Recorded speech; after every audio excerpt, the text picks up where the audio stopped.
Hi, welcome to the Crates Motel. My name's Conan. In today's video, we're going to look at beefing up your kicks in the mix on the standalone MPC. Also, check out the outro where I discuss some issues that you can run into when you layer kicks over the top of each other in the mix. So let's jump in.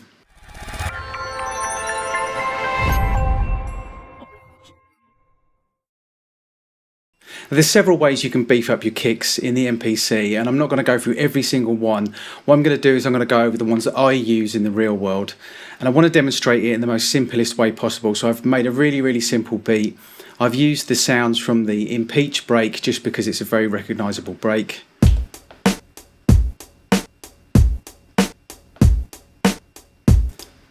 But also I think it's a good example of how weak a kick drum can be in a break and how much it needs to be beefed up. And it is one of the kick drums that's used in hip hop a lot, for instance, where people will beef it up with an 808, etc, etc. But I'm going to show you some of the ways that I beef up a kick. So probably the simplest way would be just to EQ the kick. So we have the kick drum here without any EQ on it at all. If I go into pad inserts, I've added the air para EQ, as you can see here, so I'll play it without again, and then with, without.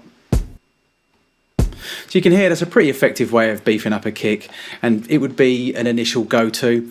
I'm just going to run through the moves that I've done to beef up the kick in this situation. Now I just want to point out there are no default settings.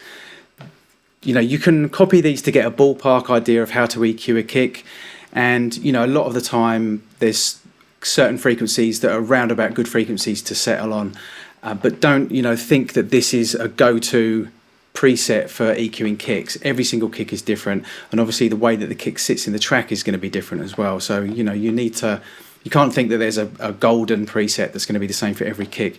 So I've boosted the low end quite a lot, right down at 65 Hertz. From sort of 56 Hertz to 70 Hertz is the real sort of low end beef of most kicks. I settled on 65 Hertz for this. I used a bell rather than a shelf, so I'm boosting just that area with the bell shape. It's 1.4, which is about an octave, so it's quite wide. And as you can see, I've actually boosted it quite a lot. I don't think that boosting quite a lot is a bad thing. Use your ears, because the thing is, I've seen videos where people have gone, oh, you should only boost it by 1 or 2 plus, 3 plus, no more than that. But if it works and it sounds good, then don't look at the numbers. Use your ears. On an SSL desk, sometimes I've boosted things by +9, or attenuated by -9, because it sounded good. And that's what it's about. So don't necessarily look at these numbers and think, oh, I'm boosting too much. Use your ears. So I've boosted 65 Hertz for the real low end. I've boosted at around about 105, 106 Hertz for punch. Quite broad there as well, quite a bit there as well. I've scooped out a little 220, which is kind of where the mud exists in a lot of kicks, just to kind of tighten the kick up and get rid of some of that kind of muffly mud sound that you get on kick drums. And then I've just rolled off some highs as well. So let's just have a listen again, without.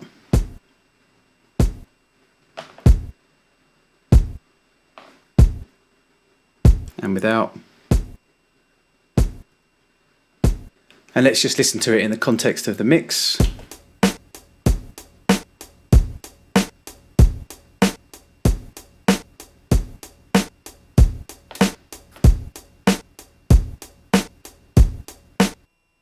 So another way of doing it, and also very simple, very straightforward, is layering your kicks. You probably already know, if you go into Program Edit and page 2 on the samples, you can layer 4 different samples to be activated by just one pad. So I've got the Impeach kick,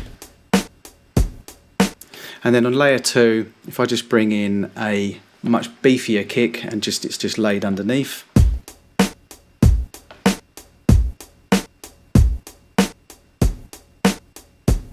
That's without, and then with.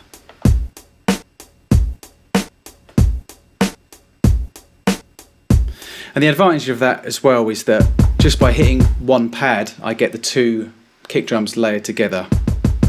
So that has a lot of advantages, but it does also have some disadvantages. You can't separately EQ the separate kicks. you would have to EQ them as one entity. And also, for instance, if you go into the drum effects, you would have to do it for both layers. So it has its advantages that it's very simple. You can actually change the panning, and you can change the volume, you can change the offset. Pay attention to offset again. I will mention the use of offset later on in the video. So yeah, it does have its advantages, and it's just really, really simple.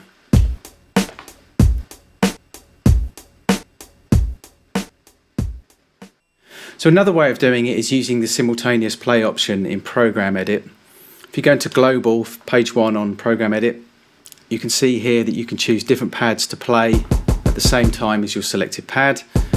The kick's on A1, my other kick is on A5, so if I choose A5 there, it's now playing both kicks together. That's a really, really quick, simple way of doing it. The advantages of doing it like that as well is that you can, on the pad insert, you can separately EQ or compress, etc. each one of your different kick drums.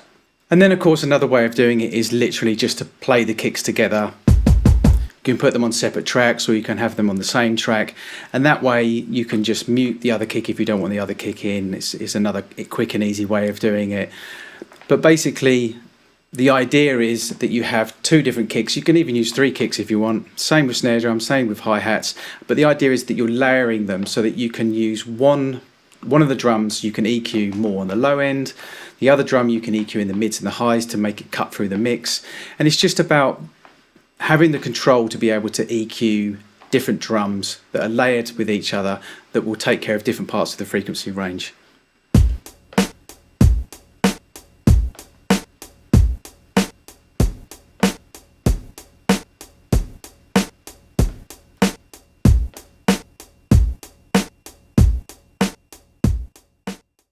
So there you have it, some very, very simple ways to beef up your kicks in the mix.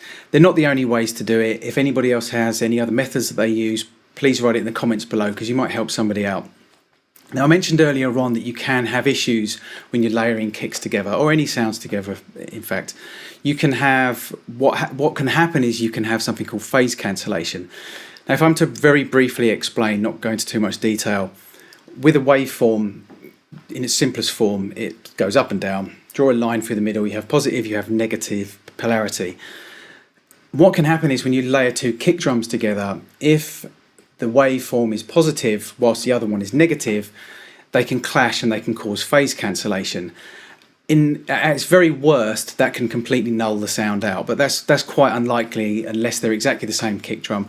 What's more likely to happen is, in the scenarios that we might have in the MPC, when you're layering 2 different kick drums together, is it will start to sound hollow. It won't sound enhanced. You know, use your ears, listen to it. If it starts sounding a bit strange when you have them layered together, the chances are you're having phase cancellation.